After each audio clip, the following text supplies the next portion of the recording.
क्या लग रहा है विनय जी, कैसे देख रहे हैं आंदोलन को?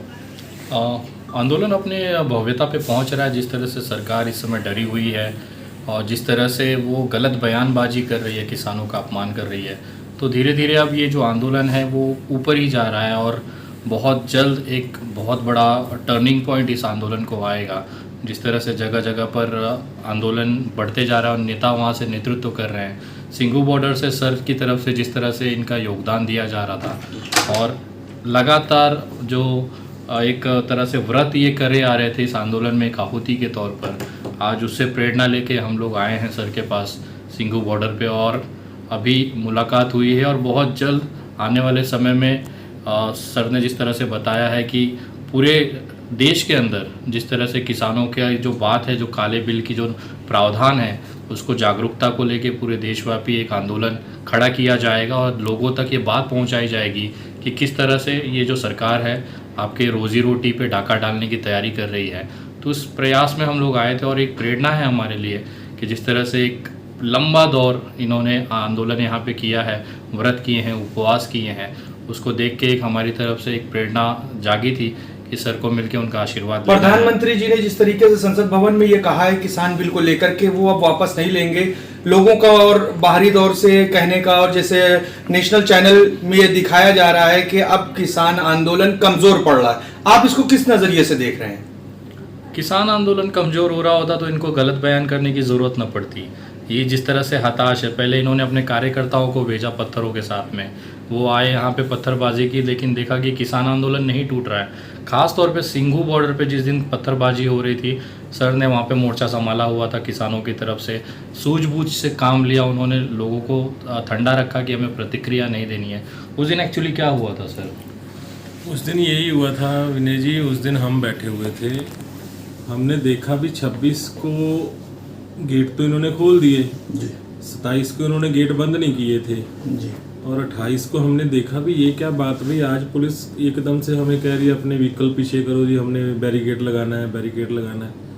हमने सोचा भी चलो होगी कोई इनका 2 दिन के लिए खोले होंगे, बंद कर दिए होंगे। पुलिस ने पहले बैरिकेड किया, बैरिकेड करने के बाद वहाँ पीछे से मुर्दाबाद जिंदाबाद के नारे लग रहे थे जी। हमने देखा भी ये कौन शोर मचा रहा है, देखे तो सही।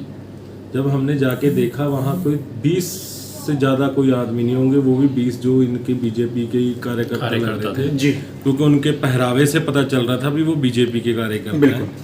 वो पहले तो आगे आ ही नहीं रहे थे, उनमें दम ही नहीं था इतना भी वो आगे आए। जब उन्होंने देखा भी अब बैरिकेड लग गए, फिर उन्होंने पुलिस वालों को पहले आगे लगाया, पुलिस की चेन बनाई, वो पुलिस की चेन आगे आगे चल रही थी, पीछे वो अपना मुर्दाबाद जिंदाबाद, यहाँ से जाओ के नारे लगा रहे थे, जो कि नरेला से कोई था ही नहीं था, वो बीजेपी के बाद दिल्ली से आए हुए थे। बिल्कुल। अगले दिन क्या हुआ, नेक्स्ट डे फिर वही जो लोग थे वो अपने साथ 20-50 लोग और लेके आ गए। उन्होंने पहले तो पुलिस की चेन के साथ हमारा बैरिकेड को बंद करवा रखा था जी।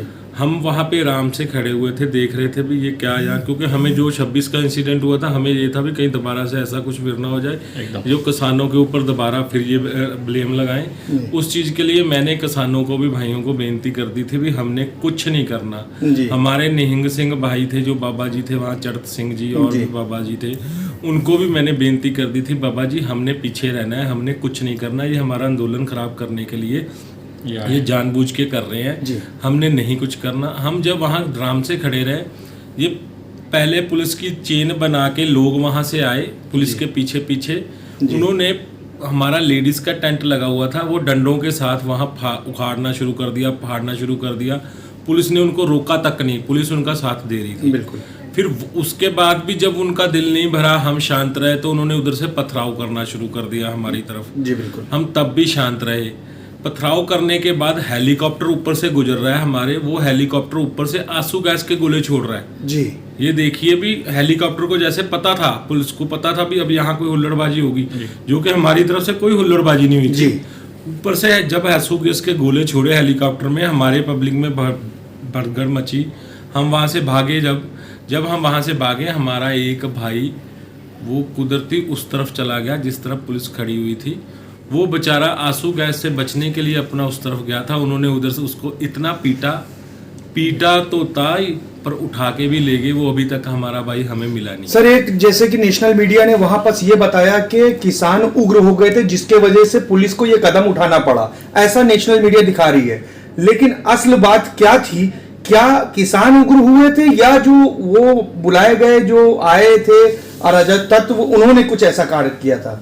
मैं आपको बताऊं जी, मैं महंत जसवीर दास पिछले 26 नवंबर से इस आंदोलन के साथ हूं। 13 दिसंबर से मैं अनशन पे बैठा हुआ हूं। हमारा ऐसा वहाँ कोई किसान ही नहीं है जो वहाँ उग्र होगा।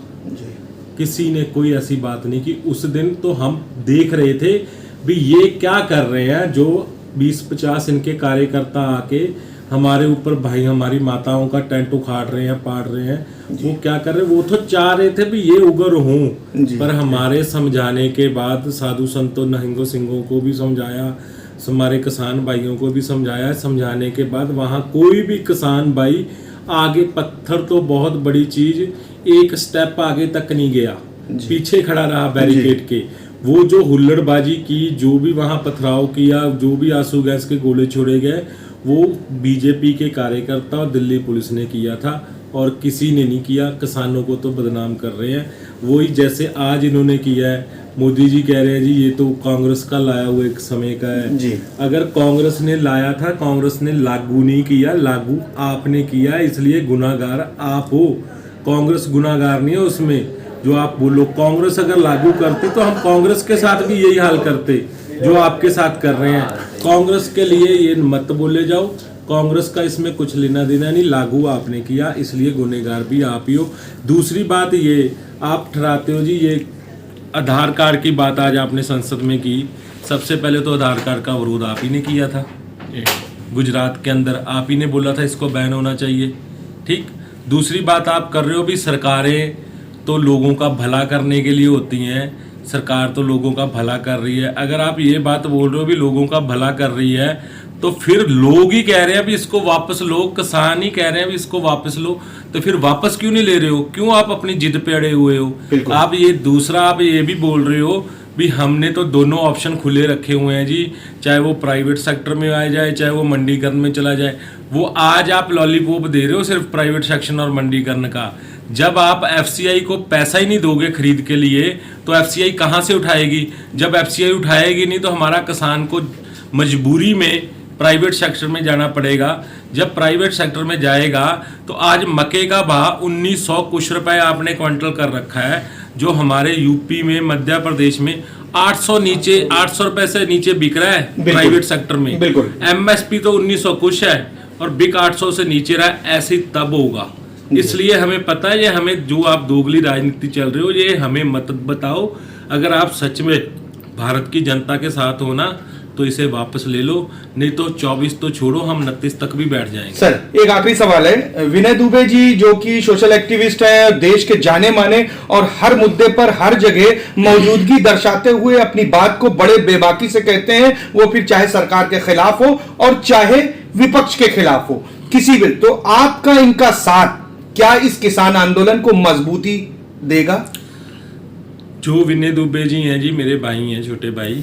जिस तरीके से हम चलते हैं, हमारा परिवार चलता रहा शुरू से, चाहे वो हमारी सरकार के साथ हमारी अच्छी हो तब भी, अगर सरकार के विरोध में हम तब भी, जो सच के साथ हम लड़ाइयाँ लड़ते थे, जो सही सरकार कर रही हो तो सरकार को हम शाबाशी देते थे, अगर सरकार गलत करती थी तो उसके पीछे हम स्टैंड भी लेते थे। वैसे ही विनय दुबे जी कर रहे हैं। ये मेरे को लग रहा है हमारे फैमिली मेंबर हैं। जैसे ये मुद्दे उठाते हैं, हमारी फैमिली भी ऐसे ही मुद्दे उठाती है। ये सिर्फ किसान आंदोलन में नहीं चलेगा, ये अब सारी जिंदगी चलेगा। आगे जो भी देश के पक्ष में मुद्दे होंगे वो भी हम एक साथ लड़ेंगे, और जो विपक्ष के होंगे, लोगों के विरोध में होंगे, वो भी हम एक साथ लड़ेंगे। बिल्कुल।